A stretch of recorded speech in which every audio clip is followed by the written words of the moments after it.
Hi guys, welcome to day 0 and this is day 33.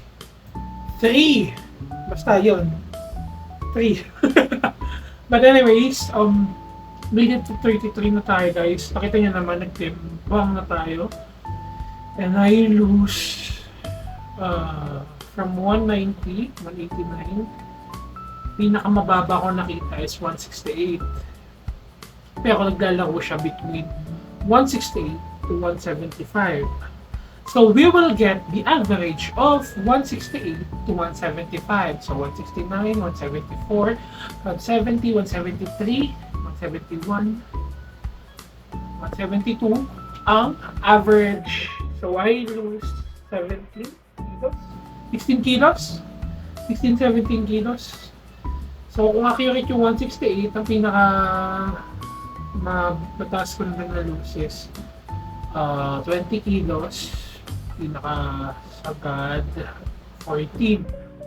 So doon siya naglalaro guys, and it's still a big achievement for me. Amin ako guys, no? Yes, onti yung kinakain ko, hindi siya tulad nung dati na talagang paldo-paldo kumain, pero hindi ko kasi siya binibilang. So basta ako kumain ako, okay na yun. Pero yun nga, ang pinakaano ko lang talaga yung self-control ko guys, na kapag tama na. Kasi minsan kasi dati busog na ako, kumakain pa ako ganun yung ginagawa ko. So ngayon kasi kahit pag nakakain na ako, kahit hindi pa ako busog, stop na yun. Yun kasi yung ginagawa. Pero hindi ko siya binibilang, hindi ko alam kung malagpas ako. Pero baka by bukas, bilangin ko na, mag-start na ako mag-calorie counting. Sa calorie counting ko ay 2K calories. So, baka nyo yan. Kasama ko na sa mga clips ko yung pagbibilang ng food. And yun guys, and samahan nyo pala ako ngayon.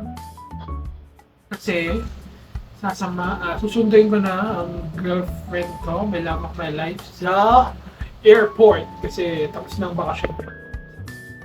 It's been a week. Bilis ng panahon talaga, bilis ng oras talaga. And kung makikita nyo, 9, 8 at nakasampo pa lang ako kasi video muna ako bago ko umalis. So, yun guys. Let's go, boy! Tara na. So, yun guys. Kung makikita nyo, I am on a chest day. Actually, pangalawang workout ko na yun. Yung workout ko na yun, nung una, hindi ko na binidyohan. And after na, syempre, press machine, ano ba yun? Incline press machine. Kung tama man ako. Tapos yan, pec deck ba yan? So, yun yung workout natin. Pasensya na kayo guys. Ina-edit ko to, wala akong tulog. So, wala pa rin akong tulog. So, yan yung next. Nakailang workout ba ako? 10? At after na, syempre, bicep. 3 variations and everything. And after ko mag-biceps, syempre, the usual treadmill. And yan lang, oh. Tama mag-video, 4 seconds lang. Tapos yan.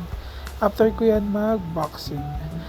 And ayan, kung makikita nyo guys, nasa may airplane na sinusundo yung girlfriend ko. Ayan, magkasama na kami, pauwi ko na siya. Yan, sabi niya, uy, ang gwapo naman ng boyfriend ko. Yan, so yan, kiss niya ako. Yun, nag-request ng kiss. So yun guys, and after na, kumain na kami. Tapos, dumakit na ako ng trabaho. And kung makikita nyo guys, yung step ko is 5-5. So, I'm still achieving my goal. So, and guys, please like, comment, and share, and follow, and stay tuned for more.